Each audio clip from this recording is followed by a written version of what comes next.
BFM Business présente Edwige Chevrillon, la grande interview. Bonsoir à tous, bienvenue dans la grande interview. Mon invité ce soir, c'est Enrico Letta. Il est président de l'Institut Jacques Delors. C'est l'ancien, bien sûr, président du Conseil italien. Enrico Letta, bonsoir. Bonsoir. Merci d'être avec nous. Vous publiez des idées nouvelles pour l'Europe chez Odile Jacob. J'ai envie de dire, est-ce que c'est pas trop tard? On verra ça dans un instant.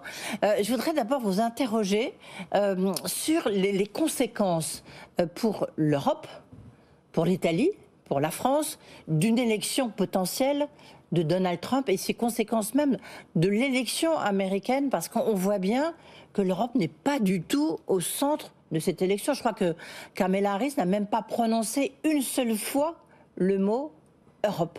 Est-ce que vous êtes, comme François Hollande, est-ce que vous êtes très inquiet des conséquences que cette élection peut avoir sur nous?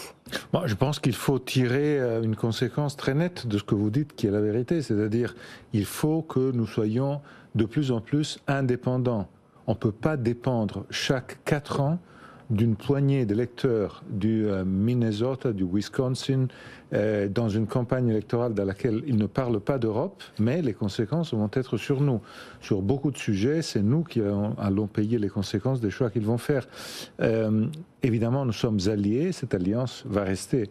Mais vous me demandez Trump ou Harris. Il est évident que Trump, président des États-Unis à nouveau, ne serait pas comme Trump 1.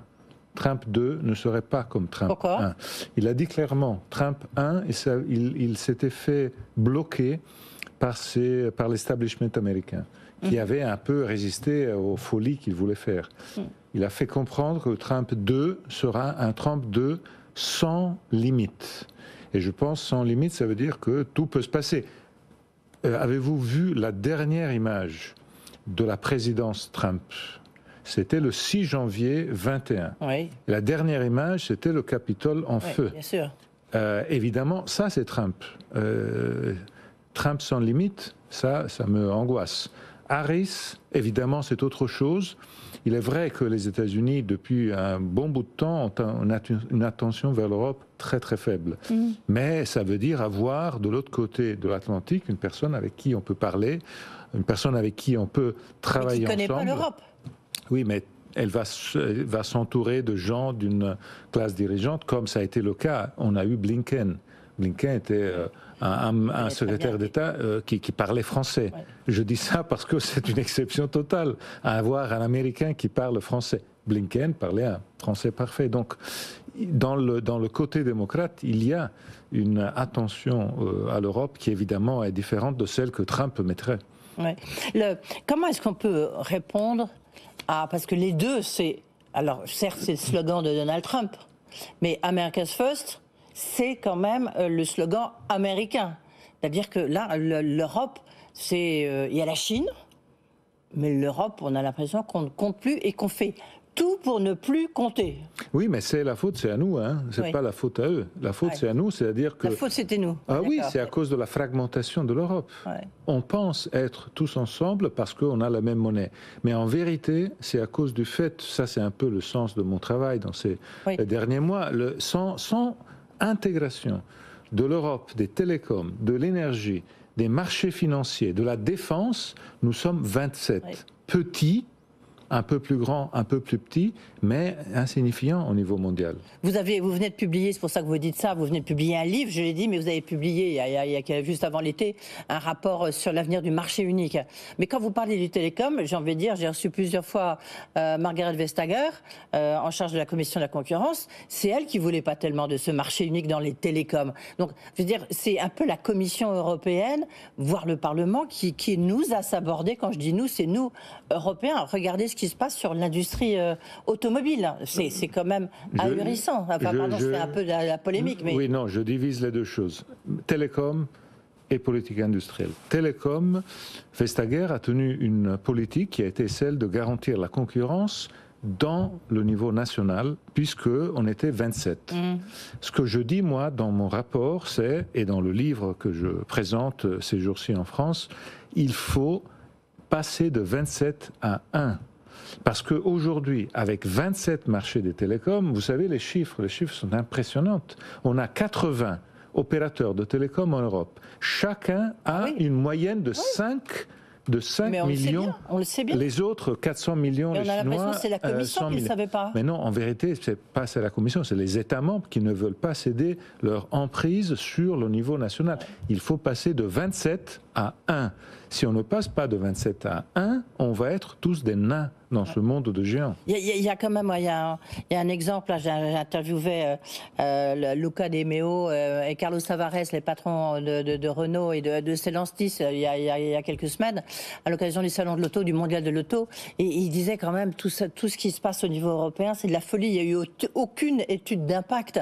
Et on voit aujourd'hui les conséquences notamment sur la filière automobile, sur Michelin qui vient d'annoncer, donc avec 1300 licenciements à la clé, la fermeture de 2 usines. Je voudrais, et du reste il est déjà en ligne avec nous, je voudrais avoir la réaction de François Omril, qui est le président de la CFE-CGC. Comme vous savez, c'est un des grands syndicats français, syndicat des cadres.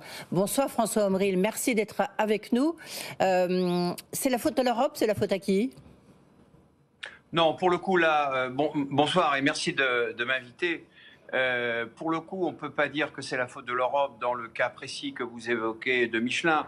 Moi, je ressens quand même une forme d'amertume parce que la crise, elle est devant nous. On le sait bien, hein, elle ne touche pas que le secteur automobile, mais on sait très bien, et vous aussi, que le secteur automobile, c'est un peu une vigie finalement pour le rythme et les fluctuations économiques.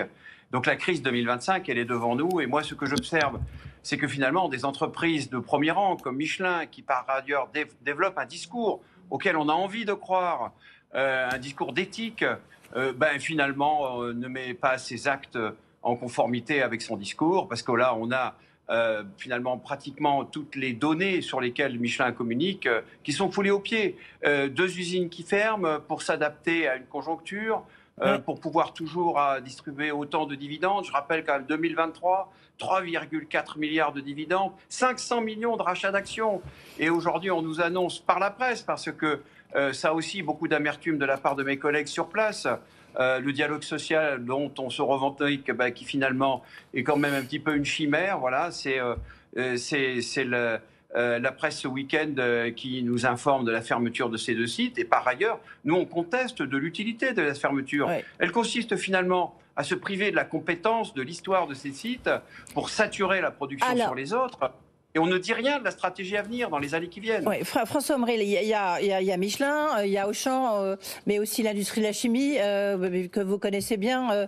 Est-ce que l'industrie française, européenne est dans la tourmente ? Ah oui, là, il faut le dire, hein, l'industrie européenne, je le crois, est dans la tourmente. Je salue l'intervention d'Enrico Letta, il a bien raison, effectivement, il faudrait parler, au lieu de 27 voix, il faudrait parler à une seule voix. Le problème, c'est que ça n'est pas un problème qu'en France. Moi, je pense qu'au contraire, justement, en France, on est assez prêt à aller vers une forme de convergence et d'union pour résister ensemble. Moi, je crois que c'est assez peu partagé dans beaucoup d'autres pays en Europe. C'est aussi ça le problème. Je pense qu'on est un peu naïf et que par ailleurs, pour ce qui concerne la gouvernance de nos entreprises, on va toujours vers le maintien des bénéfices quoi qu'il arrive et quelle que soit la conjoncture. C'est ça le problème. Et au final, on affaiblit nos entreprises. La tourmente qui est devant nous dans la chimie est très très inquiétante et va attaquer la souveraineté de la France dans beaucoup de secteurs. Hein. Il y a actuellement le dossier Vancorex à Pont-de-Claix qui peut entraîner, pourquoi pas, une fermeture de l'usine d'Arkema à Jarry et pourquoi pas de Framatome. Donc vous voyez qu'on touche quand même des secteurs extrêmement sensibles de notre activité. Merci beaucoup François Omril d'avoir été avec nous. Évidemment, on suivra ces dossiers malheureusement avec vous. Je rappelle le président de la CFE-CGC, Enrico Letta. Vous avez entendu François Omril. On a le sentiment quand même que la situation économique industrielle, l'industrie européenne, française mais européenne, là, elle souffre beaucoup. Oui, et je pense qu'il a raison. Il faut une politique industrielle européenne, premièrement. Et cette politique industrielle doit être en condition de faire monter en termes de dimension. Vous avez parlé d'emplois qui s'arrêtent. Oui. Mais dans les derniers jours, sûrement, vous avez donné la nouvelle des licenciement de Boeing. Oui. Bon, Boeing est en condition de difficulté aujourd'hui. Pourquoi? Parce que son concurrent est un concurrent européen qui s'appelle Airbus et qui est un Airbus européen. Puisque c'est à la taille, la force de battre Boeing. Si c'était 27 Airbus, on perdrait. Donc le problème est premièrement une question de dimension face aux géants chinois, américains. Ce n'est pas l'italien, le français, l'espagnol tout seul qui vont gagner. Ou bien on est tous ensemble, ou bien on n'est pas capable de gagner. Et deuxième, il y a une question fondamentale de financement. Les États-Unis gagnent parce qu'ils ont un effet de financement privé grâce au fait qu'ils ont un marché des capitaux intégrés.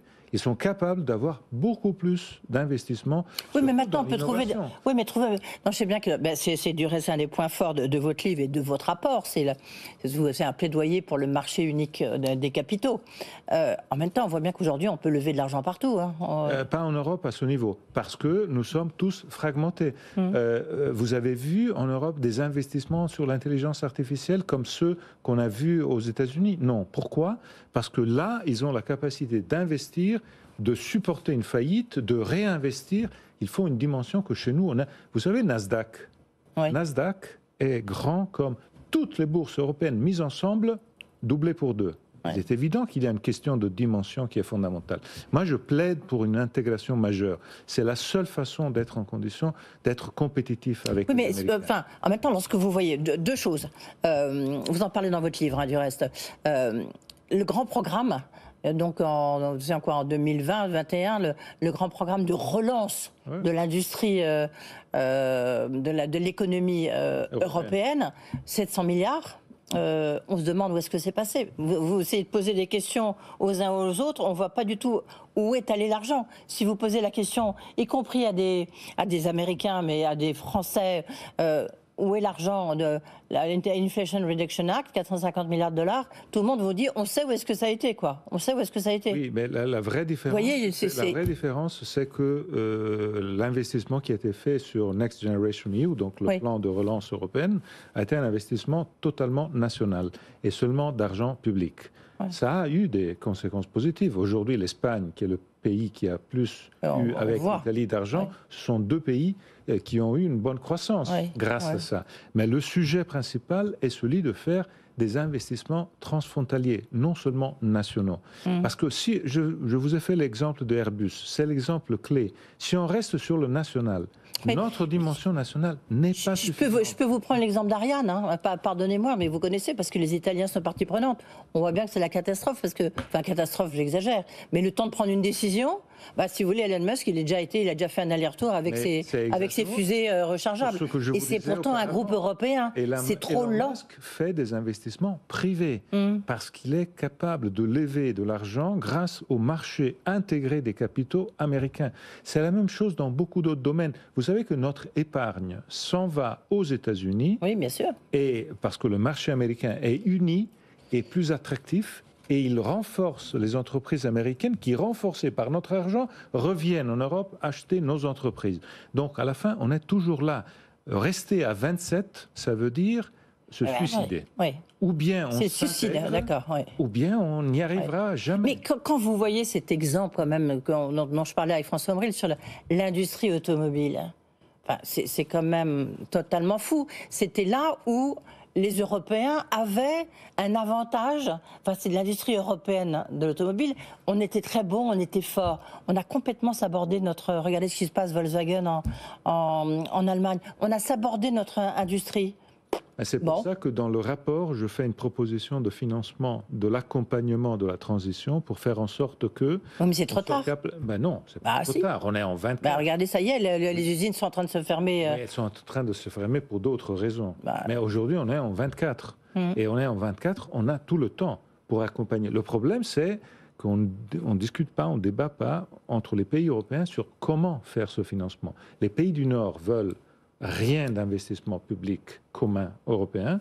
France, Espagne, Italie, Belgique, Portugal veulent cet emprunt commun et on est bloqué sur ça. Donc à la fin, là aussi, la division, c'est la division entre les États. Moi, je plaide pour un plan sur deux piliers, un pilier d'investissement privé et un pilier d'investissement public grâce à l'intégration du marché des capitaux, parce que si on ne fait pas ça, on continue avec ce domaine qui passe toute la concurrence. Mais qu'est-ce qui pourrait... Oui, mais Enrico Letta, moi j'ai l'impression, depuis que je suis journaliste, ça fait quelque temps, je reconnais, on parle de l'intégration du marché des capitaux. Moi, je me souviens, je pense que mes premiers articles, c'était quasiment là-dessus.